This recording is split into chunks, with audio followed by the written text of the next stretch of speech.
We're going to go with Blake Toppmeyer now, who joins us. He is the SEC columnist for USA Today and the Gannett News Service. Blake, we appreciate the time. How are you, sir? I'm doing well. You guys? Never better. You wrote a column about Tennessee beating Texas A&M with a very different approach than they had last year, and that was a defensive type of game plan, ball control. Seems weird even saying that with Josh Heupel, but they did do that against Texas A&M. Can they do that against Alabama? I don't think so, not to that extent. If you look at the last 8 games, Nick Saban has lost at Alabama dating to 2018. In those games, Alabama allowed an average of 41 points to their opponents. And obviously, Tennessee's 52-49 victory last year factored into that. So historically, if you want to beat Nick Saban at Alabama, you need to do it by piling up some points. You need to do it with good quarterback play. There's not many times Nick Saban has lost over the years to an opponent who had a quarterback who didn't play very well. If we think maybe back early in Nick Saban's dynasty, a loss or two to LSU that were kind of those low-scoring grudge matches, sure, those come to mind. But like I said, here in the last 5-6 years, if you want to beat Bama, you got to be scoring. Yes, I remember that 9-6 Alabama LSU number 1 versus number 2 matchup. And I jokingly always question Les Miles' intellect because he was in the Coaches Bowl and voted for the rematch with Alabama in the Sugar Bowl. I'm like, there's no way I'm voting for that rematch if I'm Les Miles. I mean, I cannot believe he did that. But yeah, Blake, this is going to be the craziest thing I'm going to say. Because the storyline all last year, all offseason was Alabama going back to more ball control. But right now, who's a more ball control team? Yeah, I think it's Alabama. I think Tennessee has more of the game manager style quarterback that a lot of us had in mind when we heard Alabama going to play like retro ball, bully ball, vintage Saban ball, Saban dynasty, early days ball. Like we had in mind that like Greg McElroy, game manager type of quarterback. And I'm not equating Joe Milton to Greg McElroy, but I am saying that like of the two quarterbacks, I think Milton is more the game manager sort. I mean, with what Alabama's doing with Jalen Milroe, for better or worse, is they're firing deep shot after deep shot after deep shot because that's what Jalen Milroe does, right?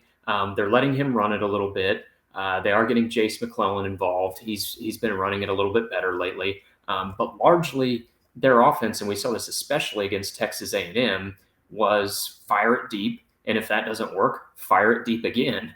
I think Alabama's taking the shots because they feel like they have to take the shots. I don't know if this is the way they expected necessarily to have to play. And with Tennessee, they're built around their run game. And it does feel like, more of a ball control game manager type of style. What do you think of Jalen Milroe at this point? I know it was really herky-jerky the way they found him. I know that he had, I think, I'll have to look it up, but I think it was 28 turnovers in the game last year. But when you look at him, Blake, do you feel like Alabama has found their quarterback and that his upside is pretty good, or do you think they're just kind of biding time until somebody else emerges, maybe even next year, maybe a freshman, whatever? Do you like Milroe's upside? I like it better than anybody else that they have. I'll say that. Like there's no one better lurking in the shadows on this team. We saw that in the South Florida game. I'm not going to say that was like intentional Nick Saban genius type of thing. Like sometimes we sort of kind of box ourselves into a corner in an attempt to describe everything he does as genius. Like they made a change for whatever reason after losing to Texas. I think they wanted to see if they had something better. And that game against USF proved they didn't. Like Ty Simpson's not better. Tyler Buckner, I don't even know why we needed to see it. If you watch Notre Dame the last couple of years, Tyler Buckner wasn't better, but we saw it against South Florida. He's the best they have. And he does do a number of things pretty well. Like he throws an elite deep ball. Like if there's one thing I think he does better than Bryce Young, it's throw the deep ball. I mean, Bryce Young was fine throwing it deep, but that wasn't really like Bryce Young's calling card. So he does have that. He has the breakaway speed. Bryce was really nimble in the pocket, made just brilliant plays on the move. He's kind of the magic man back there. Milroe's not like that. He's not going to, move around in the pocket as much. But if he wants to break it and go, I mean, he's got better straight line speed than almost any quarterback in the country, probably. So he does some things really well. I thought he maybe was settling in based on the way he played against Texas A&M. Like, you take away one bad interception in that game, which I know you probably shouldn't take that away. That did happen, right? It could have been costly. It wasn't. But aside from that one play, I thought he played very, very well in that win against Texas A&M. And then I thought he played well in the first half against Arkansas on Saturday. He didn't do much in the second half, and that's part of the reason why Arkansas was able to get back in that game. But I think that's sort of going to happen when you have a quarterback who so much of their skill set is based around throwing it deep. Like, they're going to have a half where they disappear because they're maybe not dialing up as many deep shots or not hitting as many deep shots. But yeah, he's the best quarterback Alabama has. Whether that changes, next year, I don't know. But he's the guy for the rest of the way this year. Blake, are we seeing, this is a weird thing to say, but are we seeing Jalen Milroe just get better before our eyes? And I mean that better to the point where he can go from being just a game manager to actually being a guy that wins you games. I mean, from last year's Texas A&M game where I admit I wrote him off immediately because that's one of the worst quarterbacks games I've ever seen by a quarterback in SEC football history. And then struggling against Texas in the fourth quarter this year, it seems like after he came back off the bench, they figured out exactly how to use him. And I mean, are we seeing like maybe next year all SEC potential if he keeps getting better the way he has been? Yeah, I don't know about all SEC, and I would submit a number of Tennessee performances from 2017 to 2020 for that list of worst quarterbacking performances in SEC history over a 4-year span. There, they might claim all the top 10 spots from the Jarrett Garantano and others era, but I digress. I think you're right with Milroe getting better before our eyes. I think the misconception after the A&M game, and I may have fallen into this trap too, was assuming he had it all figured out. Like, after watching him really be a driving force to Alabama winning that game on the road, it was really Jalen Milroe, Jermaine Burton, and Alabama's defensive line were the three things they had going for them in that game. So I think the tendency was to think, well, Milroe's got it figured out. He's, stardom is here. I don't think it's going to be like that straight line trajectory. I think it's going to be a little up and down. But I do think it's going to be like that 2-step forward, 1-step backward type of progression from this point with him now. Like, he is getting better. He is improving. There might be moments where it doesn't look like it, but I think he's a undeniably better quarterback now than he was in week 2 against Texas. There was a time where this guy, I think he struggled to read the field. And Alabama's OC, Tommy Rees, I don't think was helping him early in the season either. They weren't doing much to design run with him, which is criminal if you're the offensive coordinator, not incorporating some designed run when Jalen Milroe is your quarterback. And they weren't taking enough deep shots. Now, if James Franklin were here, he would tell us that you can't design play calls where the play is chuck it deep, right? I think the rest of us think like, oh, yes, you can call up some plays where you put your quarterback in position to throw it deep. And to Tommy Rees's credit, there has been a noticeable shift in that approach since the Texas game. I don't know if Alabama would admit it, but if you just believe what you see with your eyes, like, I think they are positioning Milroe to do some of the things he does best more often. They're letting him, let it rip back there. And some guys have made plays at the wide receiver spots. Blake Toppmeyer, SEC columnist for Gannett News Services.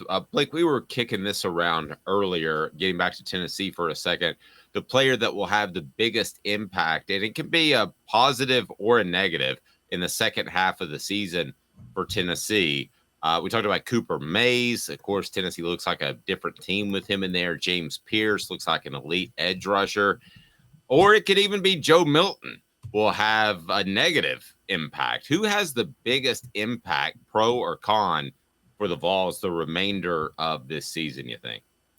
I guess if I could cheat, I would say a combination of Pierce and Tyler Barron. I think that the defensive line, the edge rushers, have to remain disruptive for Tennessee, for their defense to continue performing the way it has been, and those guys have been integral to those efforts. I mean, I was on my list of concerns for Tennessee coming into the season. I thought pass rush and defensive line. I don't know if they ranked number one on my list, but they were on the list. Like when we think back to last year, they had a pretty good pass rush last season that was instrumental in victories over LSU, over Clemson, over Kentucky. And a guy in the middle of all that was Byron Young. So they lose their best pass rusher off of last season. And I thought, okay, how are they going to rally past that? And now you look at it this year, their pass rush this year is undeniably and demonstrably better than what it was last season. And in a large part, that's a credit to James Pierce and Tyler Barron. I think those guys have to continue to play well. When you get disruption up front, it makes your whole defense play better. And I'm not saying that the secondary isn't better this year than last year. I think they are. I think it's an improved group.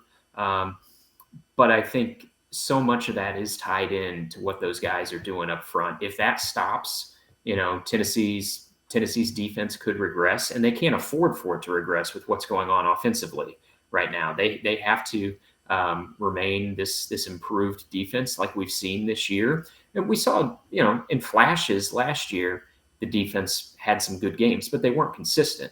They disappear against some of the better quarterbacks, some of the better opponents. But that defense has been pretty steady this year, and I credit those two guys I mentioned, Pierce and Barron. They got to keep it up. Blake, great stuff as always. Do you have an early feel for this Tennessee-Alabama game? Yeah, I guess, inside Bryant-Denny, an Alabama team that you would think would be hell-bent on revenge, and when I combine the uncertainty of Tennessee's offense, I think I like Alabama to win a close one. I just don't I don't know that you can beat Alabama 21-17. Alabama's their offense is not as good as it's been the last several years with Tua, with Mac Jones, with Bryce Young. They've had offensive regression too. However, I do think if you want to beat Alabama this year, it probably needs to look a little something like Texas, a 34-24 type of game. Based on what we saw Saturday, Tennessee may need to win with its defense, may need to win in the 20s, and I don't know that you can do that inside Bryant-Denny. I think Tennessee's defense has to set up a score, either score themselves or they need a strip sack deep in Alabama territory. I think there has to be a defensive play that leads to 7 for Tennessee. Blake, great stuff as always. How do we follow your work?